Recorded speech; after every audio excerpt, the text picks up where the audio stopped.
I don't have those, so I'm not well versed on the particulars, but I do understand that there was some concerns with the painted brick as well as the awnings being installed over that sign band or the architectural detailing on the bar side. So like I said, I don't have the particulars at this time, but this is just to advise the committee that their motion was not accepted by council and the application was denied at that level. Okay, thank you. I'm just going to throw a few things in here for discussion. So this is a contemporary building. It fell within the policy of the CIP to move it forward. It achieved a 53% evaluation matrix score, which would have been higher if we had actually counted the non-applicable as non-applicable, which we have discussed in our meeting previously. The funding was relatively small, a small amount. Town staff consulted twice with the applicant, once pre-application and once after the CIP had discussed it, and we had discussed it twice. A majority of the CIP approved the application, yet council declined the application. So I'm going to throw out there, what did we miss? What else was needed to be included for this application to move forward?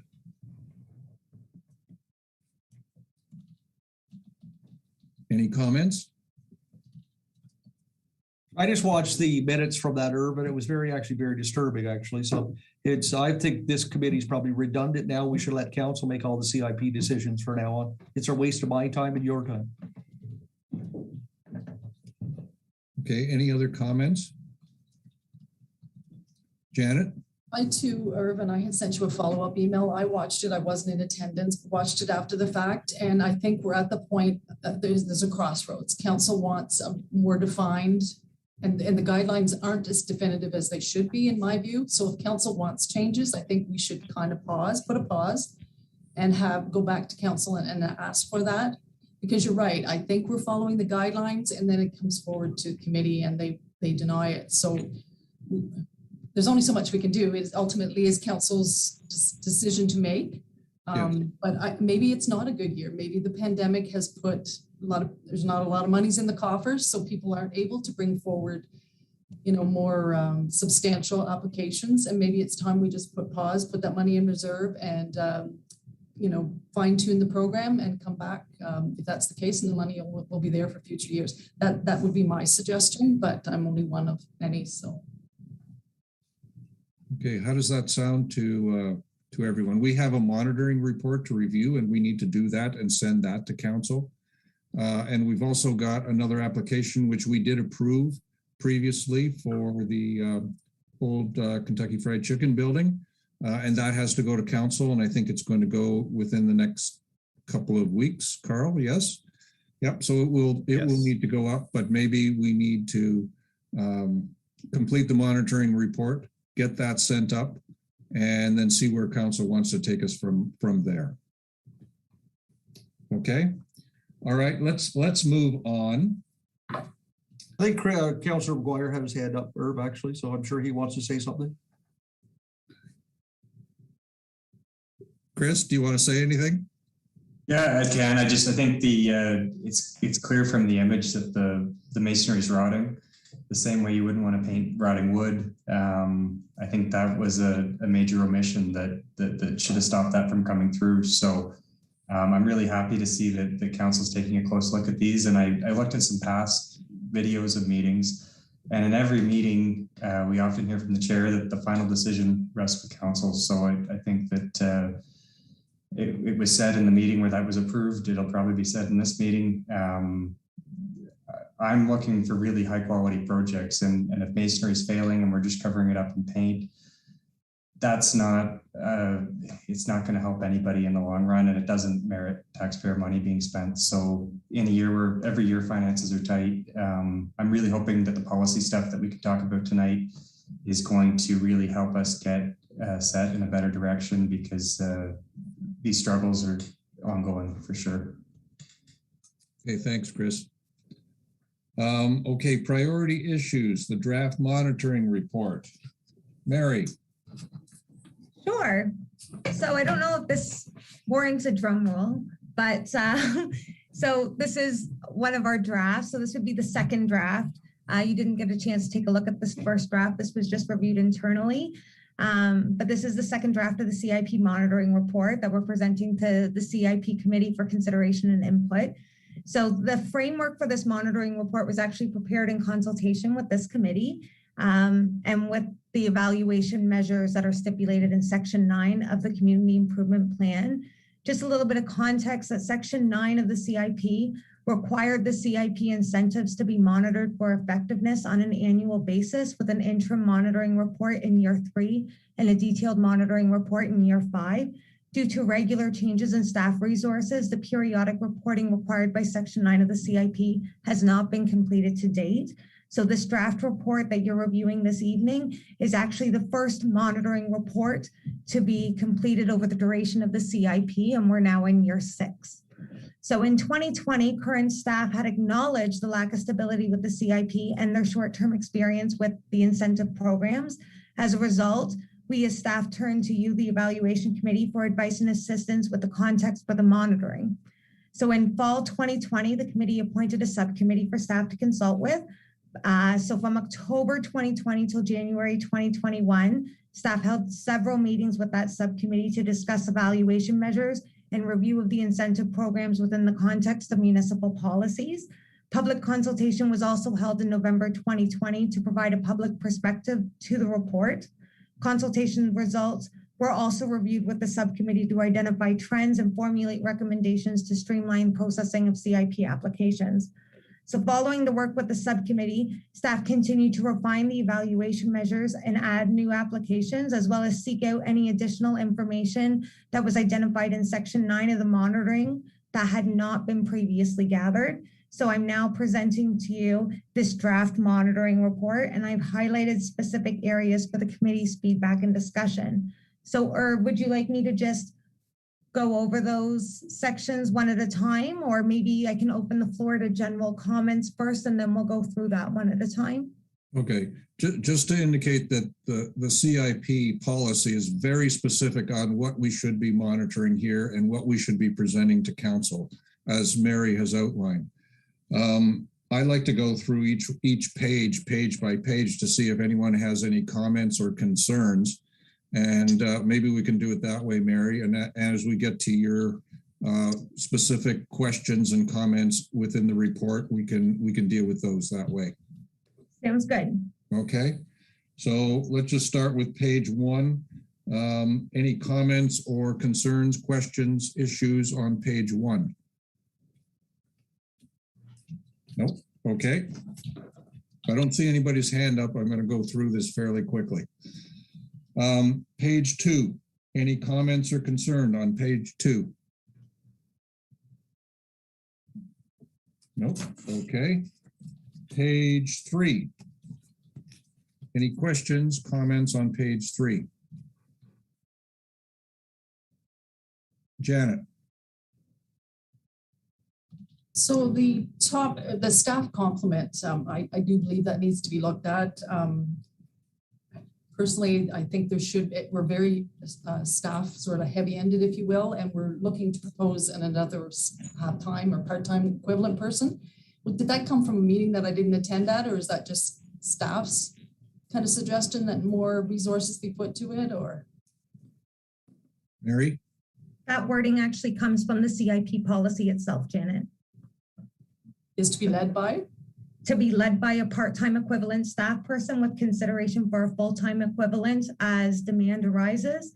That's actually right out of the CIP section 8.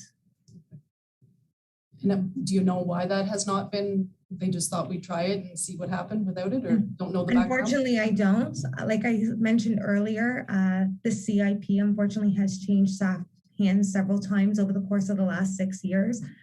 So I'm not sure if it's just an item that had been missed, or if because it was switching hands. One can only speculate, really.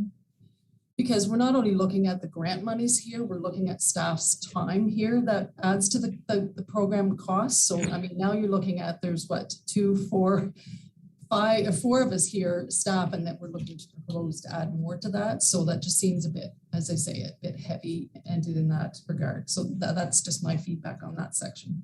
Yeah, we've talked about that briefly in the past. Carl? Yes, so thank you, Mr. Chair. So just to confirm, yes, it is I think the CIP's mandate, or I guess the program is written to, I guess, recognize and support the dedication of a municipal employee, a part-time, possibly even full-time, depending on how things shake out, and a municipal employee to guide the administration of the program. I think the staff complement that's on the CIP committee right now is also based on what's in the CIP. But I think, Janet, you raise an excellent point, and this is a discussion that's been held internally, and certainly, as I think Mary will touch base on a little bit later on, as to whether or not there is a concern with so many municipal employees, and whether that also puts us in a potential conflict of interest position when we're looking at applications. So absolutely, the next step of this process, we will be looking at the membership of the committee. I think, so certainly an employee will be the staff liaison, either, and would obviously have to dedicate and have some time dedicated to that process. But the committee membership and whether employees should have voting, it is fairly unusual in the committees that I've worked with in different municipalities to have employees be voting members. Obviously, staff are going to be providing support, providing technical guidance and expertise and advice on these things. That's what we're here for. But in terms of the actual voting membership, that is absolutely something that we'll be looking at in the process. Thanks, Carl. Chris McGuire. Thanks, Irv, and yeah, thanks a lot, Janet, for starting it here. I think there's way too many staff resources and voting members on the committee, and I think it puts you guys in an awkward position, and it just it's a difficult one. And I don't think there's any other committee that has this heavy of a staff presence at the meetings. So, you know, in my mind, an ideal committee composition would look like the council rep, citizen member of the MHC, member of the accessibility committee, a member that represents business from the DPA or the Chamber of Commerce, and then you've got your staff resource that's an expert in design that's consulting with these applications and supporting the program that way. I think 5 people is more than enough for what we're doing, and sometimes it's just a lot, right? It's a lot for the people, it's a lot for the meetings, it's a lot to manage. So, but I'm not sure how that comes into the recommendations or where the right place is to make that kind of a recommendation. Well, I think Mary sent out a one-page document of examples that we've talked about in the past of things that we need to look at as recommendations to council, which probably might be attached to this report at the end, but we as a committee really need to discuss them in detail. But that's one of the things that should go on this list is staff participation on the CIP, and whether policy of the CIP needs to be changed accordingly to reflect the views of the current CIP. Okay, so Mary, if that could just be added to that list. We'll get to that list later in the meeting after we finish this document, but yes, okay. Thank you. Anything else on page 3? Nope, okay. Page 4. Any questions on page 4? And then I'll ask Mary just to get to her point. No, okay, Mary.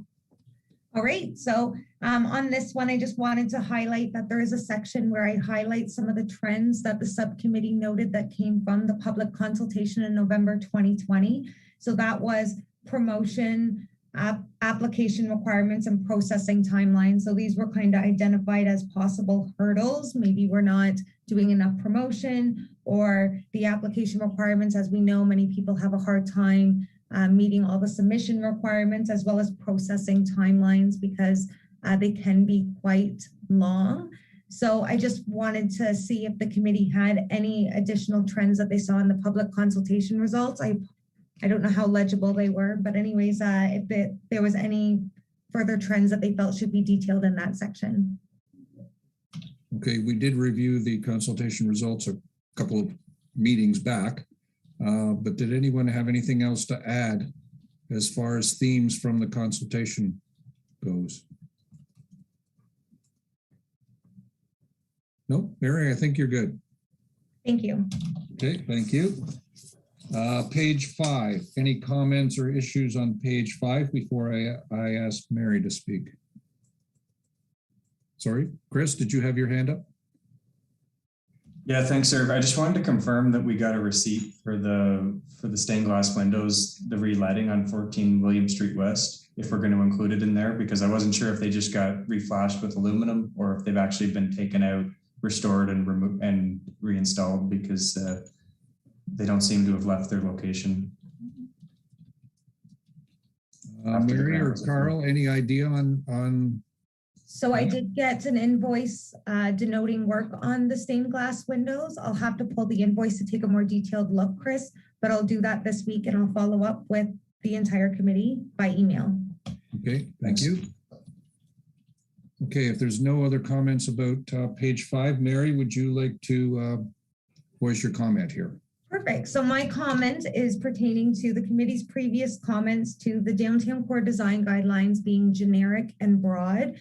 So where I've highlighted those 2 words because they've come up numerous times in our conversations, I'm just looking to see if the committee has any specific feedback relating to those downtown core design guidelines as to how they are very broad or maybe how they can be narrowed down a bit, just so I can expand a little bit on that section. Julia.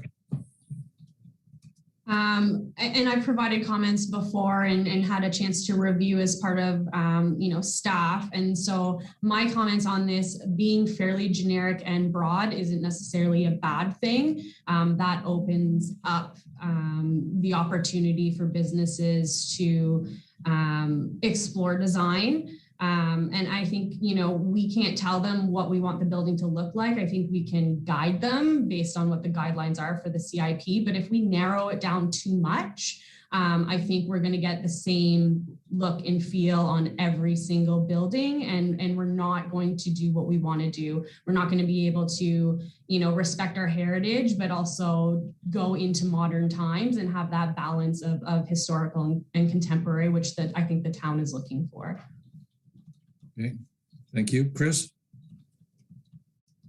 Yeah, I think that's a great point. I'd almost, maybe to be easier to have the things that are just a non-starter, where if you're using a backlit sign, that's a non-starter. If you're using materials like you're covering up a window with siding, or the window doesn't fit the space it's being put into, that's a non-starter. Like if we had those, I don't know, the list of things that we just don't want to see in the downtown and just don't work no matter where they're being applied. And there's lots of examples if you walk top to bottom of Beckwith Street of just things that probably should have never been done that way. Maybe that would be easier and it would still allow for that creativity and that mix of design in the core. Thanks, Chris. In some cases, I found that our committee, because the guidelines are very broad, we seem to be spaced out in different locations. So we have personal preferences come forward. I'd rather see it this way, or I'd rather see it this way. It both falls within our policy and within the guidelines, but it doesn't really narrow us. And I'm a little concerned that I can see Julia's point that we need it broad enough to give people some leeway on what they would like to see done. But in many cases, it ties up the committee because the policy is broad and we're throwing our own ideas out on the table to be discussed and move forward. Our evaluation matrix is quite focused on heritage. If you go back to the policy on the CIP, it does not focus on heritage.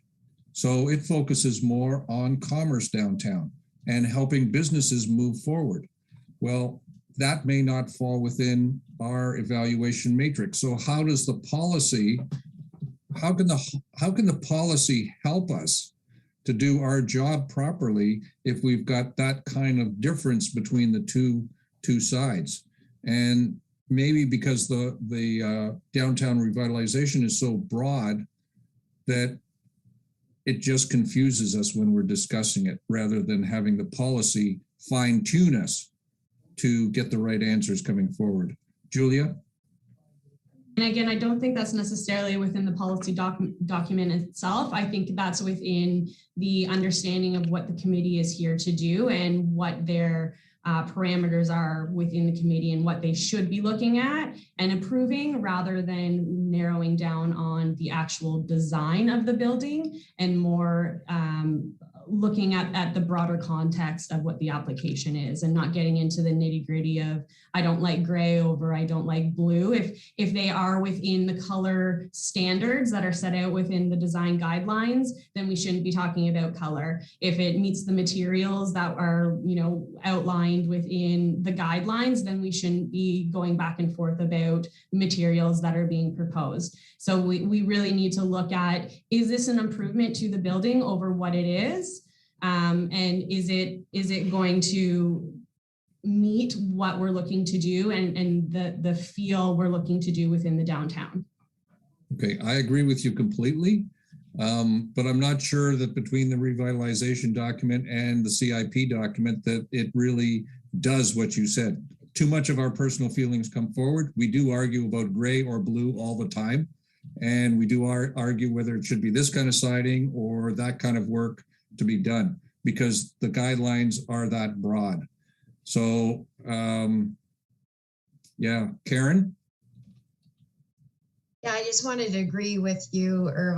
I find that that our applications take so long to get approved because we get the application, we don't like blue, we like gray, we don't like this, we go back to them, they come back to us, we go through it and nitpick it again, then we want something else changed and it goes back to them. And there's too much personal preference rather than actual more specific guidelines. And like to Chris McGuire's point as well, like we've made a decision or we talked about, I don't know how many meetings ago, painting brick, and we want, you know, there was a specific way to paint brick under the new guidelines or something. We were going to provide that as part of the package.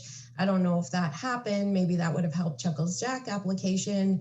You know, there's just so much room for opinion. And again, we do have those design guidelines. So there are downtown streetscape guidelines, and we did just do concept designs in order to help facilitate what look and feel should be downtown. So I think we have these already. We're just not using those tools. It's not necessarily within the policy document itself, but it's within other tools and plans that we've already created for the town. Chris McGuire?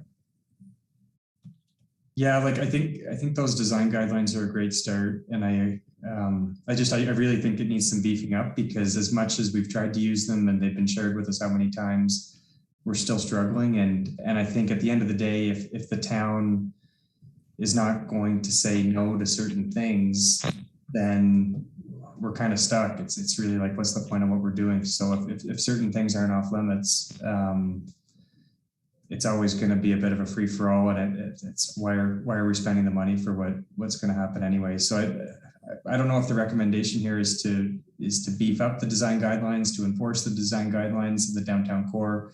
I think the guidelines for like when we say heritage, everybody thinks old, but heritage is really celebrating the best design of the era that something was built in. So whether that was 10 years ago or 20 years ago or 200 years ago, it's all about the design, or whether that's a new building that's getting built and going through its approvals. So if we could use maybe some of those kind of documents that have been created at the provincial level and maybe other municipalities to get this done. I don't think we're inventing something new here. It's just we don't have something clear to work with. So. Okay, so does that mean the downtown revitalization design guidelines need to be overhauled? And if that's true, then it's not part of our committee to do that. Who should be taking that on? I'll look to staff to answer that. Any one of you. Mary. The truth is that I don't know the answer to that. And I'm not sure which department was originally responsible for the downtown core design guidelines, but by all means, it has been As you can see from this draft report, I've identified it as a challenge because the committee's identified it several times in the past. So it'll be brought up to council's attention. And if they see it as a priority, I'm sure we'll be directed as necessary. Okay, thank you. Carl? Mary just took the words right out of my mouth. So I think this would certainly form part of the discussion package we'd be bringing to council, and we'd be looking to council to direct staff to undertake that review and update. And as Councillor McGuire stated, there's lots of resources to help us with that. And I agree with the chair. This is something that's beyond the scope of this committee to create those guidelines, and we would be looking for council's direction in terms of what do they want to see and how they want to see that sort of implemented in policy. Thanks, Carl. Chris Samir, and then Janet, please. So Chris? are we overcomplicating this? We have $40,000 a year to spend, and I could spend that probably fairly easy in a couple of weeks or a week without even a problem. We want to beautify the downtown. That's the whole purpose of this. Cleaning up a new Indian restaurant and putting in a bathroom doesn't achieve that goal. Our goal is to make the downtown look nice. It's as simple as that. I don't know why, where we're talking about architecture is all about opinion. I might like something, obviously Councillor McGuire might not. So it's quite evident that we got to improve the look of the downtown. That's our job. That's it. Let's change the whole thing to 10 different words. That's it. Improve downtown core. We can even make it 4 or 5. Okay, thanks, Chris. Janet? So excuse me, one of the CIP recommendations that Mary sent out, the draft, the very top, the downtown core design guidelines, to me, that is maybe not for us to determine, but council needs to streamline that, because I agree the guidelines right now are too complex for us to even, meander through. And then you have the applicant that has to do that, who now needs staff resources to walk them through that, and then to get before council who has a different interpretation. So to me, it leaves way too much for just that, up for interpretation. We need to fine tune it. And like you say, it should be simple. It shouldn't be complicated. We have a goal. We want to improve our downtown.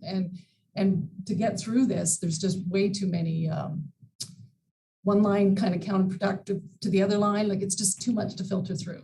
And none of us have that kind of time to commit. Like you say, Chris Samir says, I'm wasting my time. And that's not why we're here. We want to be able to get through these. We want to approve them rapidly or, fairly quickly. We don't want it to have to repeat visits and so on and so on. So I think we need to start with the guidelines to give us further guidelines than what we have right now. Okay, Mary, you've got it in the report here, but can you also add it to the last appendix as a suggestion that it needs to be looked at, please? Okay, anything else on page 5? No, okay, how about page 6? Anything to add to page 6 or bring up as an issue before I ask Mary to jump in here? Oh, okay, Mary, you've got 2 points here to discuss. Let's go with the first one. Sure. So the first one is specifically regarding program 2. Well, as you'll see in the next paragraph, I've identified that the challenge of this program being administered as a forgivable loan or a repayable loan. So I've identified that challenge, but what I'm specifically looking for is that I know that in the past we've looked at the possibility of doing evaluation criteria so we can have a more focused approach with this program. And I'm just simply suggesting that maybe that can be written into the program itself. And I was just wondering if there was any further suggestions than what I have noted down. So I noted things such as accessibility features, environmental sustainability materials, and creation of additional housing forms. And I was wondering if there was any other ideas out there as to how we could focus this program. Any other comments?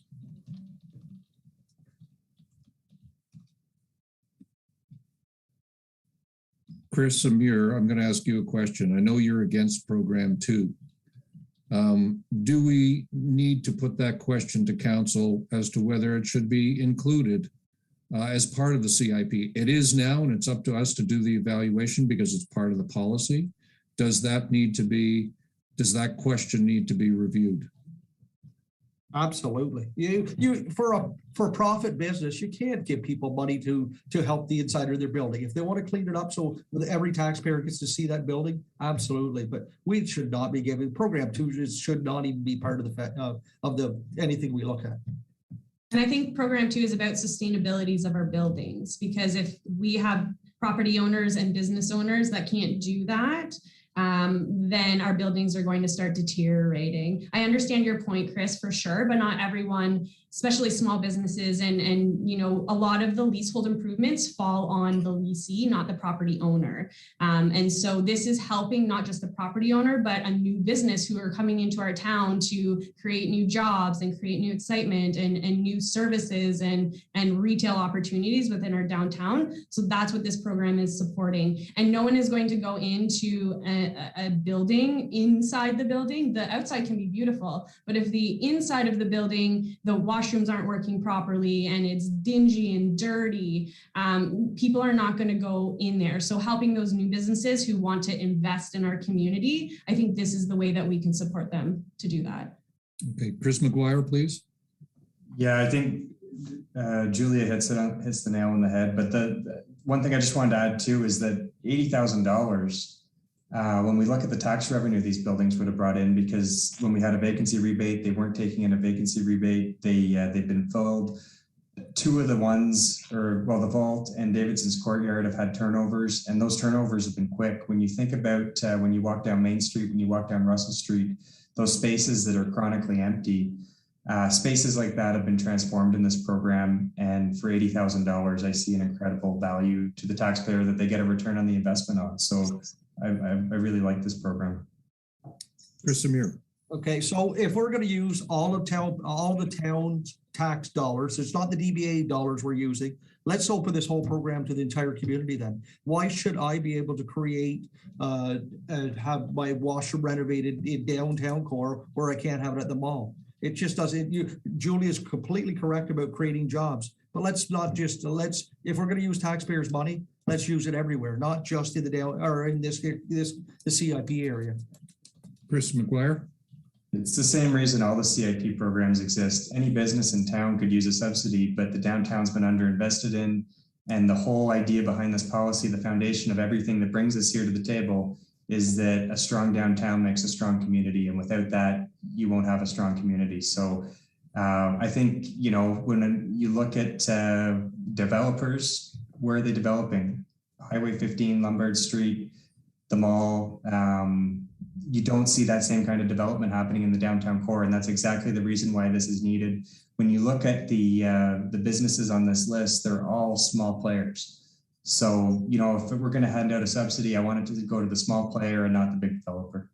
Is that right, eh? And how do you judge that? Is it based on income? I'm sorry, I wondered who the big player is. I'm not sure. Can you give me, is it $1 million? Is it 500,000? What's the cap? Okay, we could go on with this for quite a while. I'm going to kind of put a cap on it right here. Just because it's in policy right now doesn't mean we can't question it and ask council to either resubstantiate the fact that it is policy and we should be looking at it and continue forward. So let's put it on our list of things to ask. You've got it in here, but let's also put it on our list on the last page.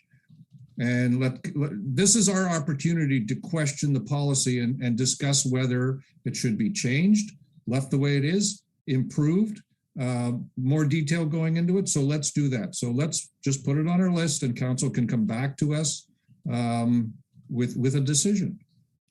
Okay, thank you. Mary, you've got another one on that page. I do, and I think this is one that I'm really hoping that I can get a little bit of detail from you guys. So program 3 has always been treated kind of as a buy-in for items that we want specifically leveraged. Most recent example was 33 to 35 Market Street, where we had the program 1 application and we asked for an enlarged window that would require the lintels to be readjusted, that required a building permit. So we asked them to apply for program 3 to kind of make up for that cost of the building permit. But what is clear to me is that the program is meant to support kind of new development, but I'm not sure if the committee had any suggestions to help focus that incentive program. Chris McGuire.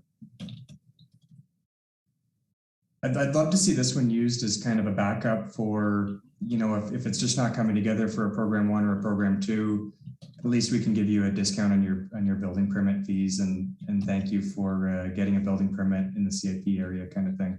I'm kind of surprised this one hasn't been leveraged more often because it's a relatively low cost. So if we made the approvals process really easy and made it maybe even let this one just be a staff approval, I'd love to see it get more use in the future. Okay, Mary? Sorry, I just wanted to clarify because the way Chris was talking there, I just wanted to make sure that there wasn't any miscommunication. So program 3 does still come out of the CIP budget. This isn't a discount on the building permit application fees. Building still collects the entire amount of fees, and then we essentially look at the receipt and reimburse them a certain amount. So that does come out of the CIP budget.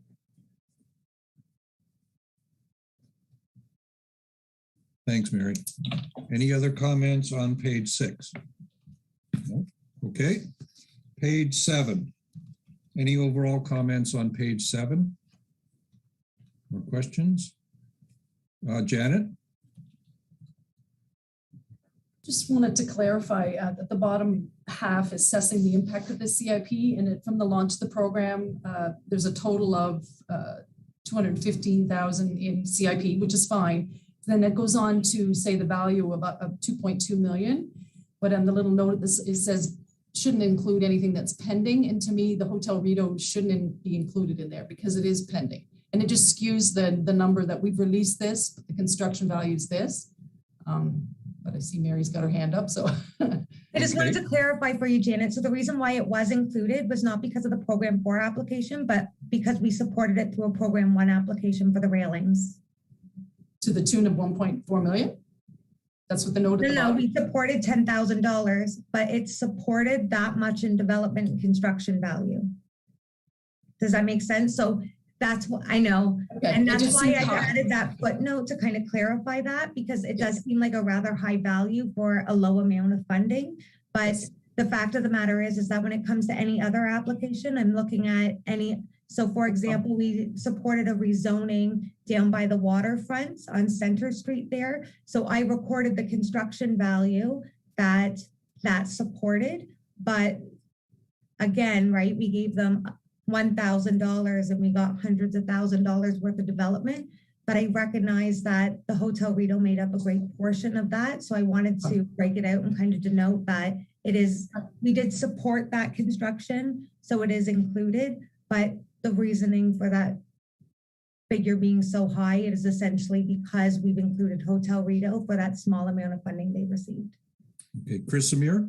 Is the 2,200,000, that's completely misleading. It's so we gave them $10,000, and so that's why they did the 1.4 million. We're blowing smoke up somebody's derriere for sure. It just doesn't make any sense whatsoever. And anybody that thinks that Parkview spent $1.4 million on the Rito Hotel is on some sort of cannabis product, I believe, because it's probably closer to 6 million. So should we change that number? That may be what the building permit said, but it's not even close. Okay, Mary? So I agree with you. It could be a little bit misleading, which is why I put what was declared on the building permit application and not the costs that were declared through the CIP program 4 application. Because like you said, it could be significantly higher if we use the figures that we're aware of that through the program 4 application that we've been assessing. So instead I took the amounts that were declared through the building permit application. Okay, I think that needs to be clarified, that statement. I think there's confusion within our committee, never mind if the public looks at this document, how confused they're going to be. So that paragraph needs to be improved, I think, from a number of standpoints. Janet? Just wondering if perhaps we put what their contribution was, aside from, because they might have invested 80,000 and we gave them 10,000. Not so much what the construction value is, but on their application, they tell you how much they're committing to the program, right? Maybe take that figure as opposed to the building permit, because I think you're right, it is misleading for sure. Does that make sense, Mary? Yeah, absolutely. And I was thinking similar along those lines to clarify that section. Okay, Chris Amir? Hotel Rito was what, 20-some thousand for the railings or something, and we gave them 10. So there's exactly a true number instead. Exactly. Yeah. Okay, so if we could clear up that paragraph, that would make a difference. Thanks, Mary. Okay, you've got a second point there, but I think we've discussed it. So anything We else? discussed the second point, but I don't think we've discussed the first one. First point, okay. First one's regarding program 4. I've just very high level. I went into more detail whenever we presented in principal approval for program 4 to council, but just a little bit high level of what we need clarifications on under program 4. Just wanted to make sure that I hit all the points and that the committee doesn't have anything else they would like me to address in this report. Okay.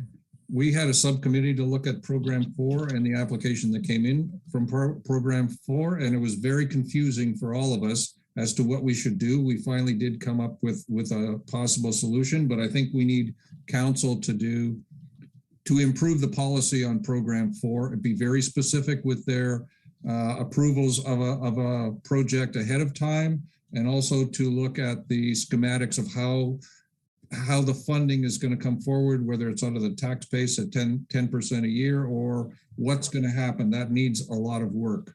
So I think we need to identify that to council. Chris Samir first. I think you had your hand up, and then Chris McGuire. Or was that one? Okay, Chris McGuire. Sorry. Thanks, sir. For program 4, I'd really like to see that approval happen when zoning and site plan control and those early planning stages are happening, because we need to get a firm commitment from the developer. We need to get them to agree what they are and aren't going to do, and just get the right things in order and get that conditional approval happening, because I think it's definitely been frustrating, the give and take and the back and the forth when it doesn't happen that way. So if it can be done that early, that I think would be the best time to do it. Okay, Mary, can we get that put on our page of suggestions also, please? Will do. Okay, anything else to add regarding page 7? No, okay, we'll go on to page 8.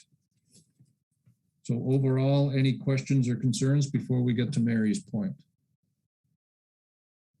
Janet.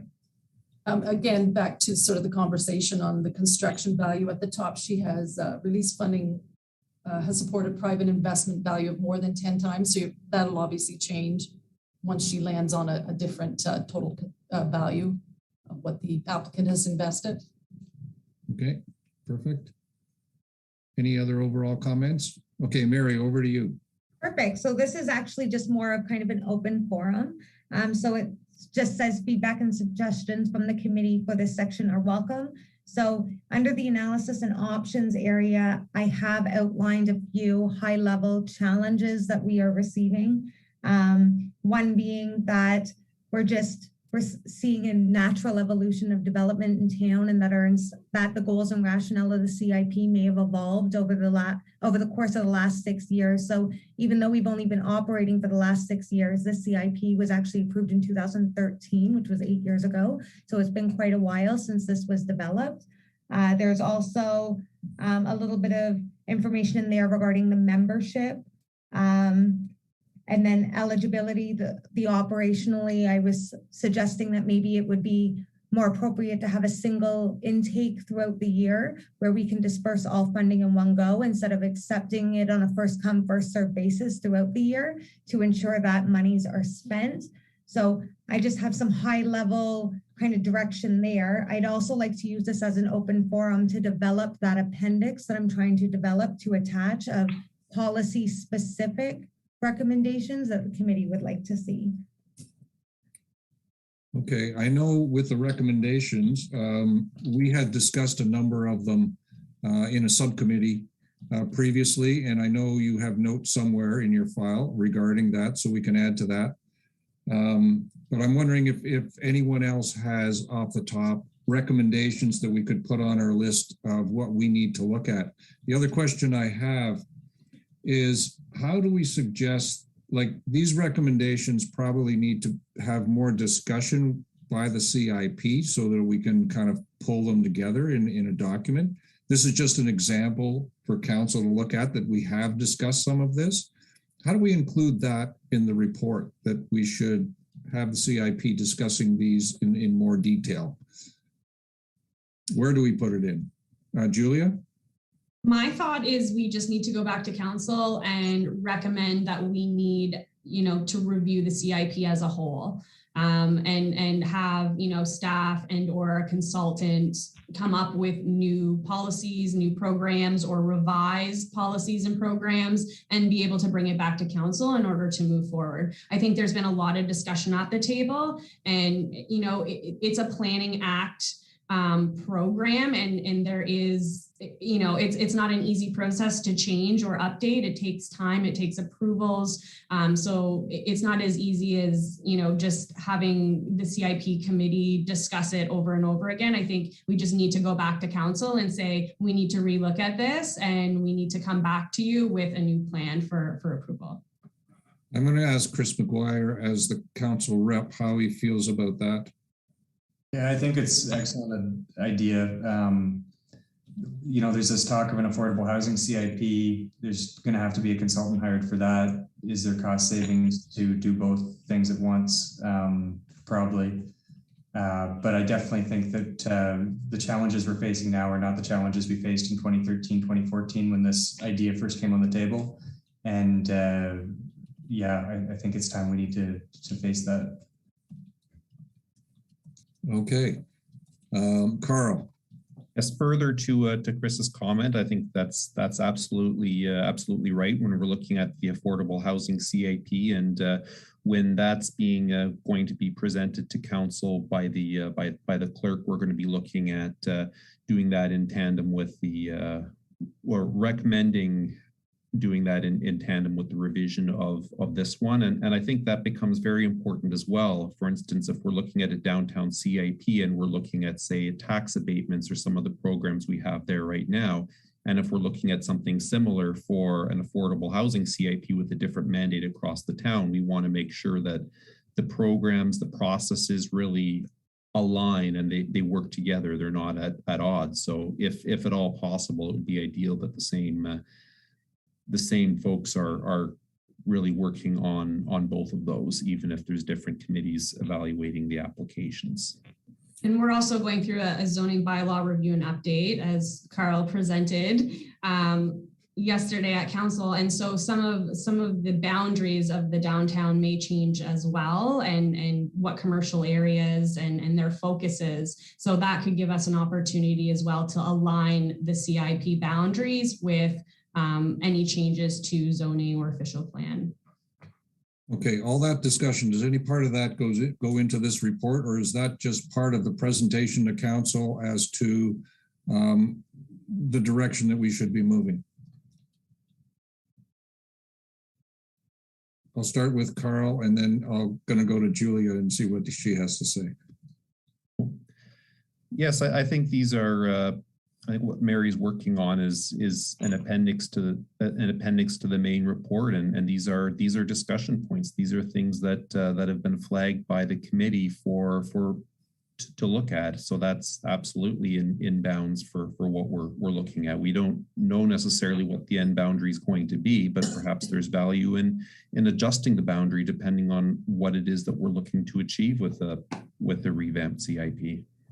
Okay, I guess my question is, where do we place, either in this document or orally, the fact that staff should be looking at all these things, the suggestions and so on, and making suggestions to council as to how it should move forward? And Julia, I was going to go to you next, so please. Yeah.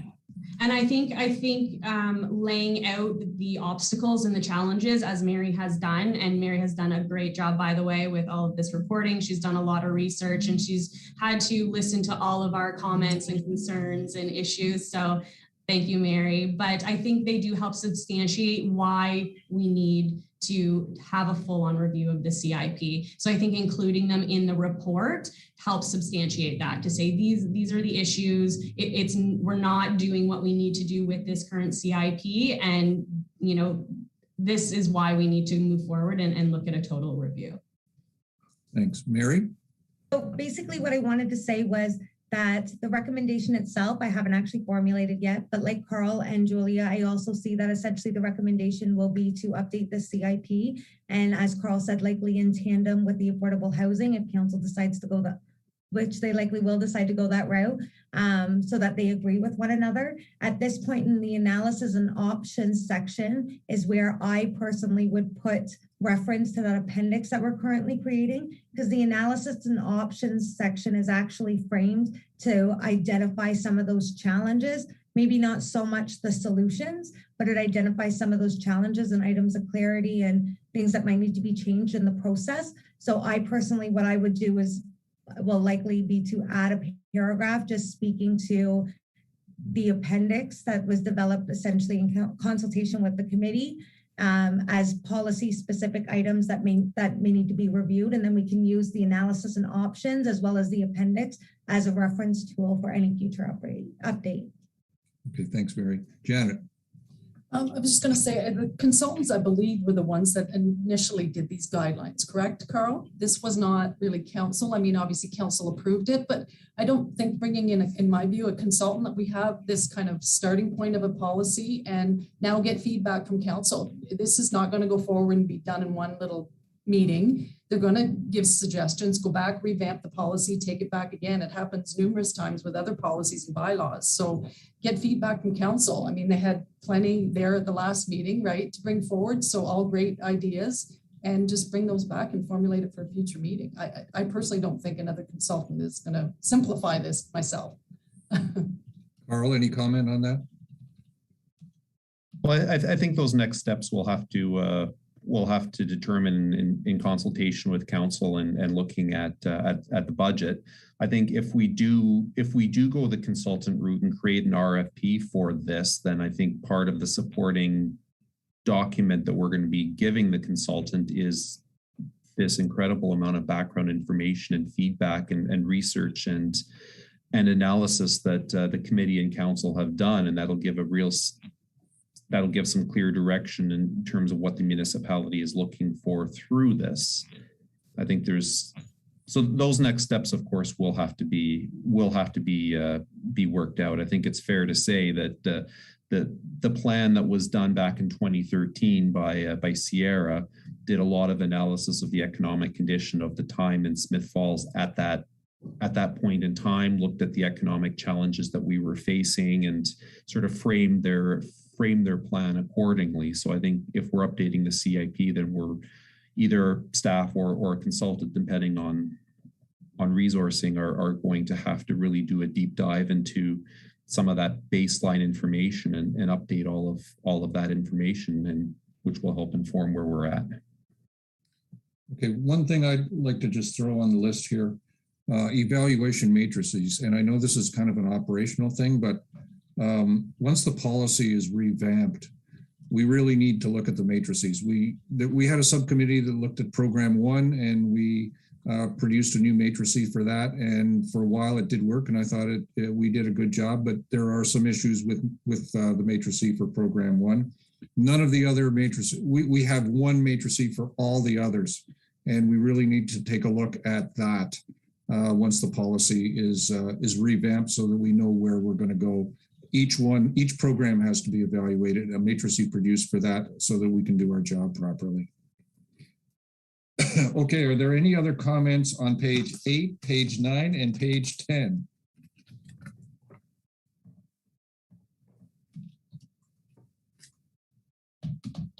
Okay, I'll take that as a no. We're good to go.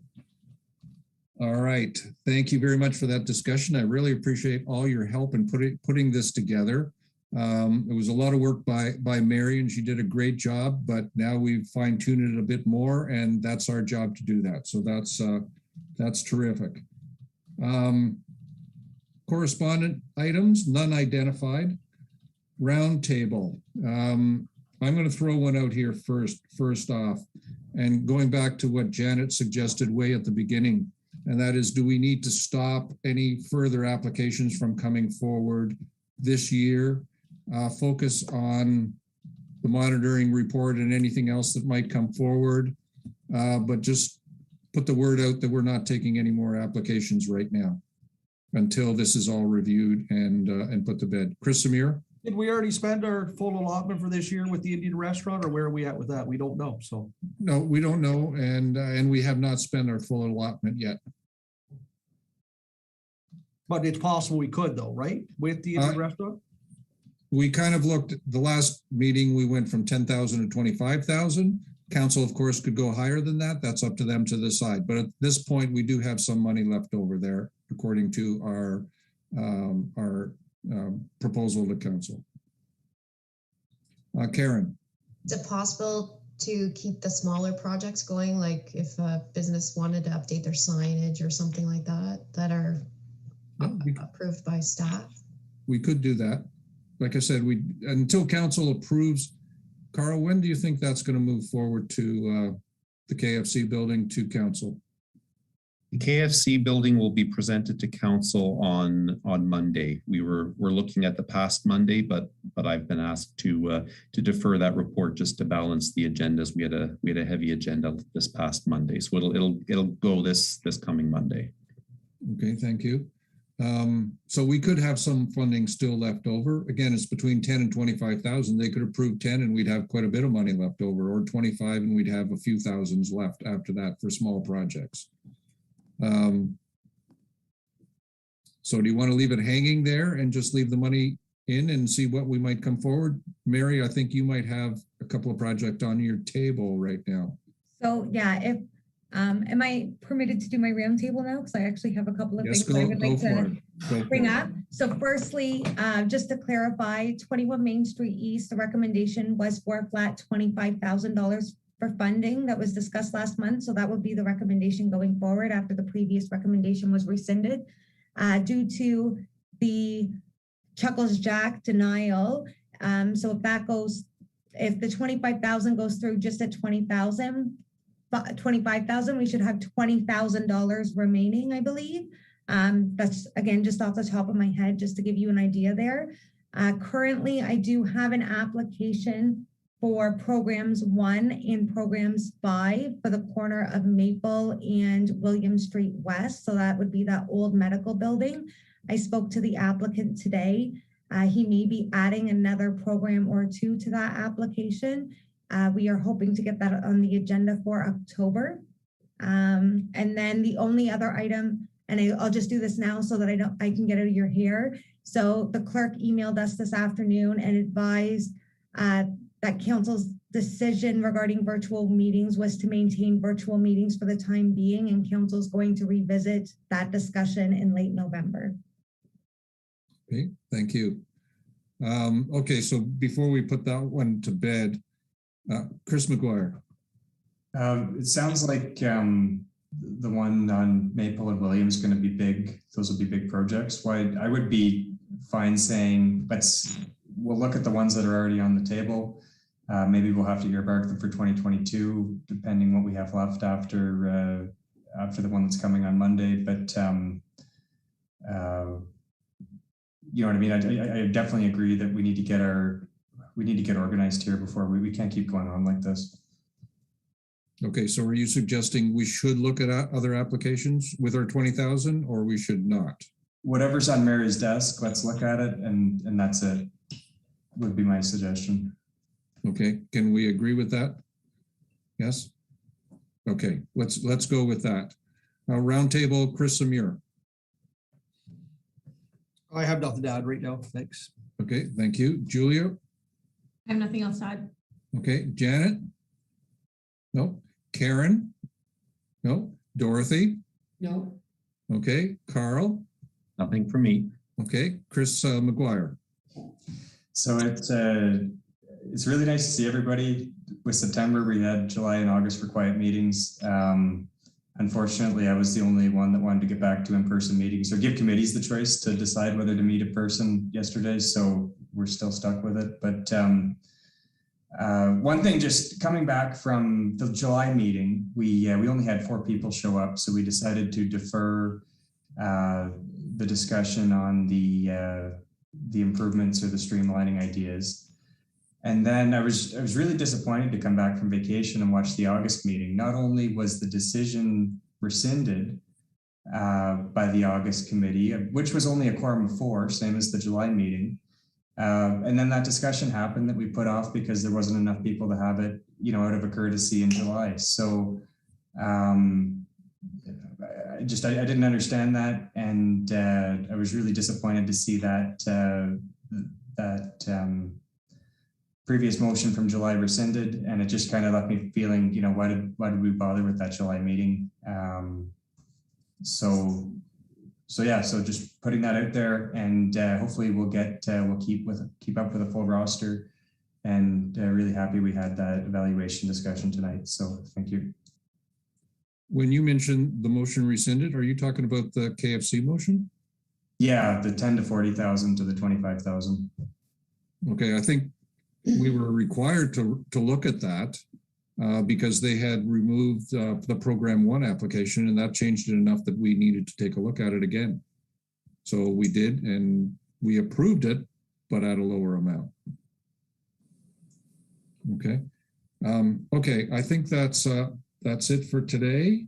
Our next meeting is Wednesday, October the 13th at 4 o'clock. Okay, thank you very much for today. That was a lot of great discussion. We can move this document forward and on to council with suggested changes, and we'll see what council proposes. Okay, thank you very much. I appreciate all your help today. It went very well. Thank you. Bye-bye. Have a good night, everyone.